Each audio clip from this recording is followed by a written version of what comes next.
Introduction by Tripitaka Master Hsuan Hua. The Buddha speaks of Amitabha Sutra belongs to the class of sutras spoken without formal request. It describes in detail the supremely beautiful adornments of the Western land of ultimate bliss.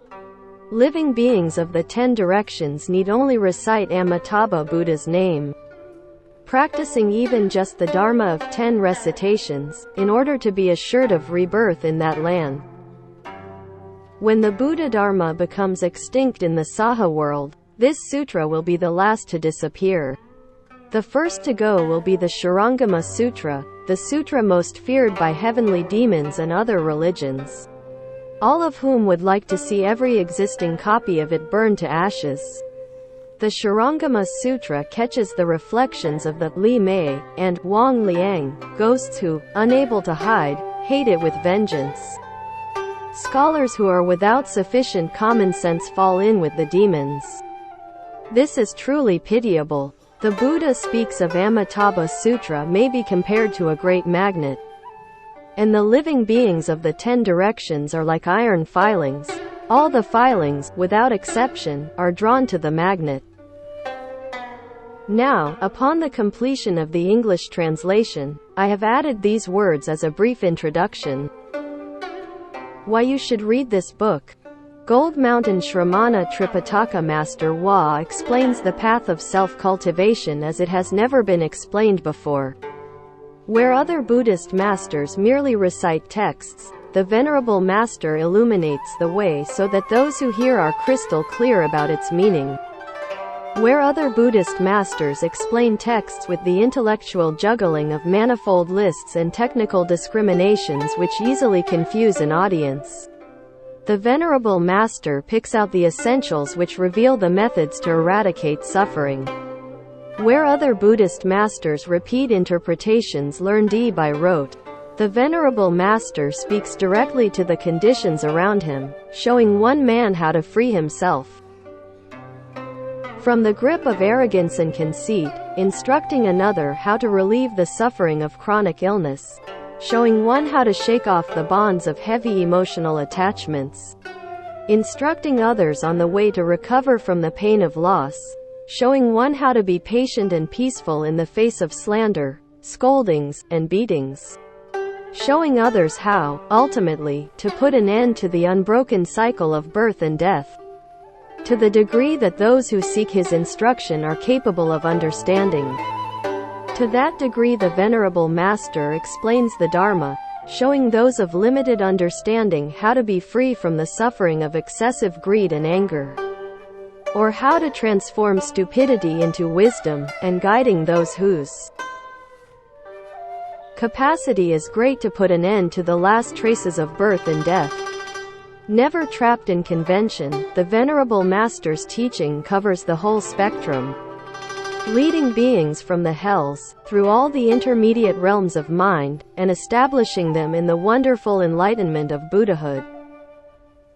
Where scholars worry about sources and chronology, discriminate the goods and bads of secondary sources, and try to organize an attendant host of biographical and bibliographical minutiae, the Venerable Master deals directly with the ultimate meaning of the primary texts.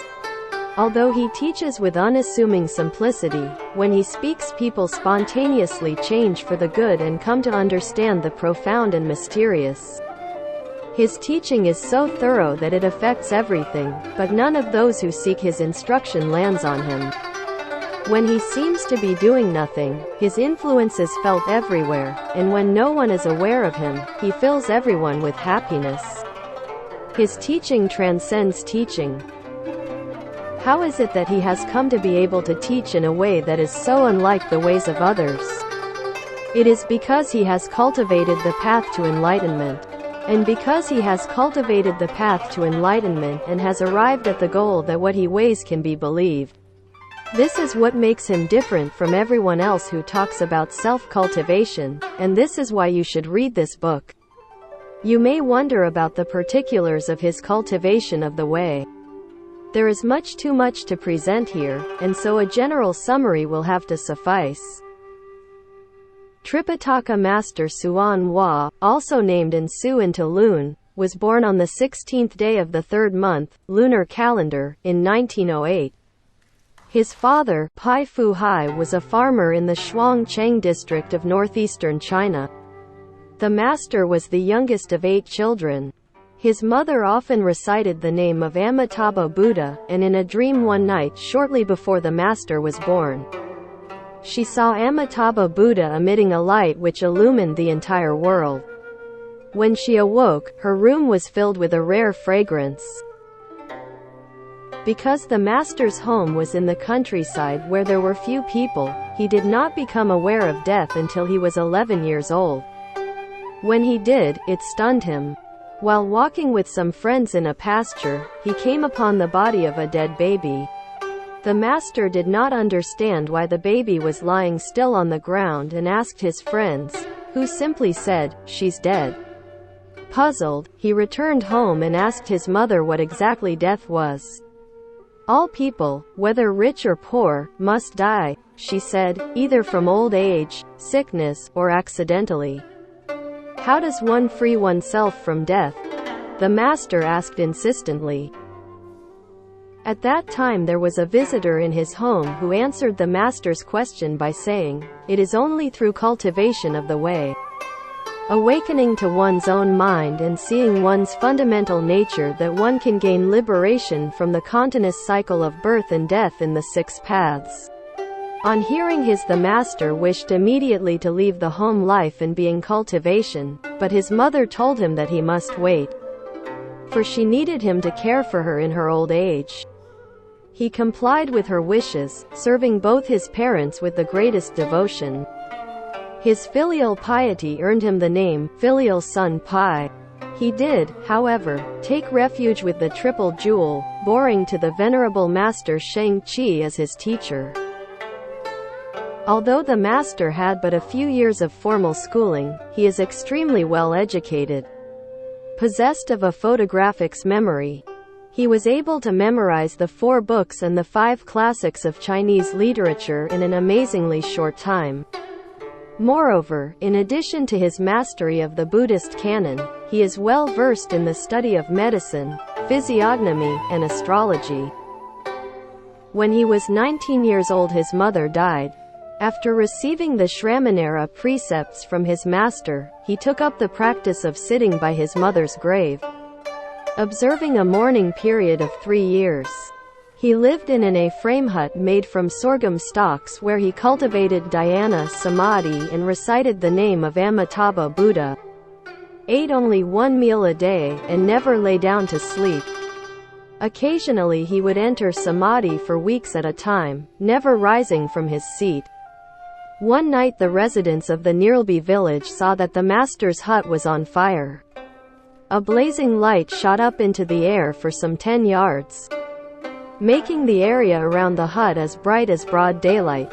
Many people rushed to the graveyard, shouting as they went, "The filial son's hut has caught fire." And soon there were hundreds of people there to lend assistance with buckets of water. When they arrived, however, they found the hut unburned. The master was sitting absorbed in meditation. On one occasion, the 6th patriarch, Great Master Wei Neng of the Tang dynasty, came to the master's hut and told him that in the future he would go to the west, where he would meet many people with whom he had affinities and thereby establish the Dharma, causing it to flourish. After the Second World War, the master traveled 3,000 miles to Nanhua Monastery in Canton Province to pay his respects to the Venerable Master Shu Yun, who was then 109 years old.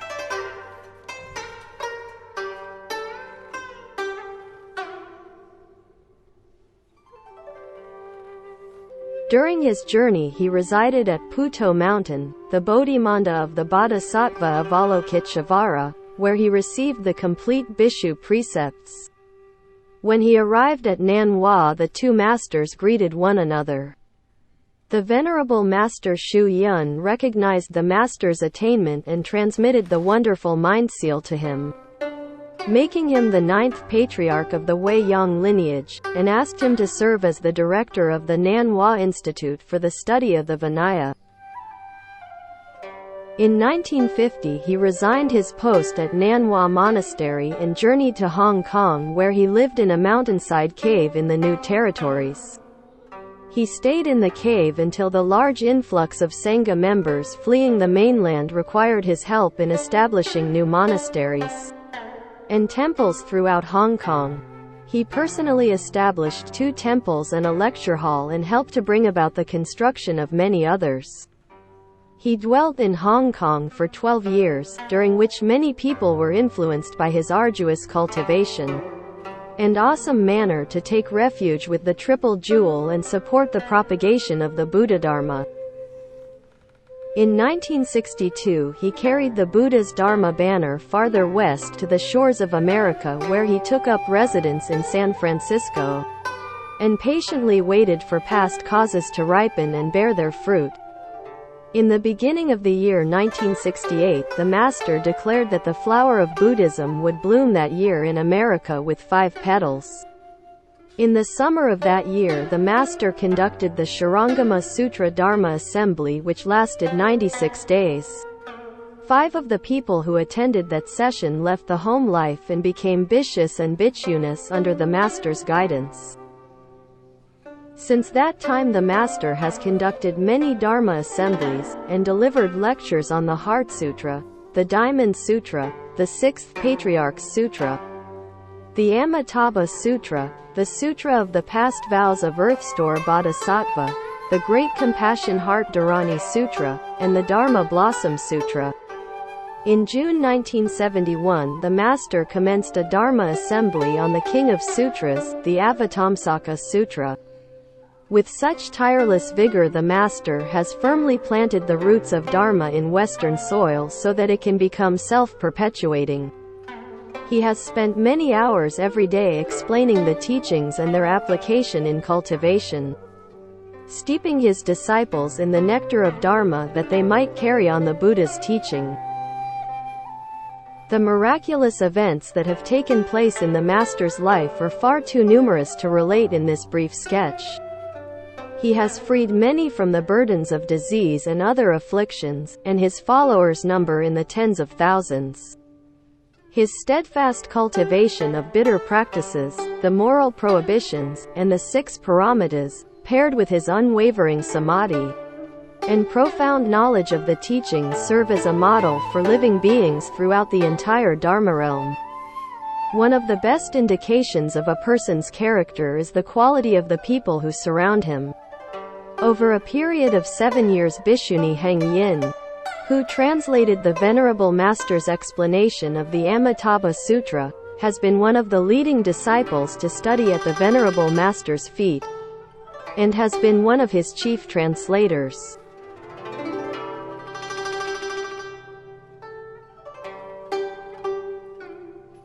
While translating the Master's commentary to the Amitabha Sutra, she made an exhaustive study of the sutra's Sanskrit text in order to expand her frame of reference and to ensure accuracy in her work. She has already translated the 6th Patriarch's Sutra with a commentary by the Venerable Master, which has recently been published. She has been one of the outstanding students to sit at the Master's feet, and she is exceptionally knowledgeable about all aspects of the Buddhist doctrine. Her ability to quickly memorize whole books reveals an uncommonly penetrating intelligence which she applies to this work. She has translated many shorter works, and is currently completing work on 2 more sutras with lengthy commentaries. More than having attained a deep knowledge of the doctrine, she actively cultivates the principles contained therein. Her meditation, mantric practices, and her in-depth study of the teaching school, joined with the ascetic practices of never lying down to sleep and taking only one meal a day, make her unique even among Buddhist adepts. Her accomplishments pay tribute to the Venerable Master, her teacher, whose lofty example continues to be the standard and guide for Buddhism as it expands and flourishes in the West. The translator of the text of the Amitabha Sutra is Upasaka I Kuo Yung, a senior lay disciple in the Fourfold Assembly of Cultivators at Gold Mountain Monastery. He has studied with the Venerable Master daily for nearly a decade. Also one of the Venerable Master's chief translators, he has investigated a large portion of the Buddhist canon under the Master's tutelage, and has been a guiding influence in the work of the Buddhist Text Translation Society, BTTS. He has translated several other works, among them the Heart Sutra with verse without a stand by the Venerable Master. He holds degrees from Harvard and the University of Washington, and is a candidate for Ph.D. at University of California, Berkeley. Biksu Heng Kwan Gold Mountain, June, 1974.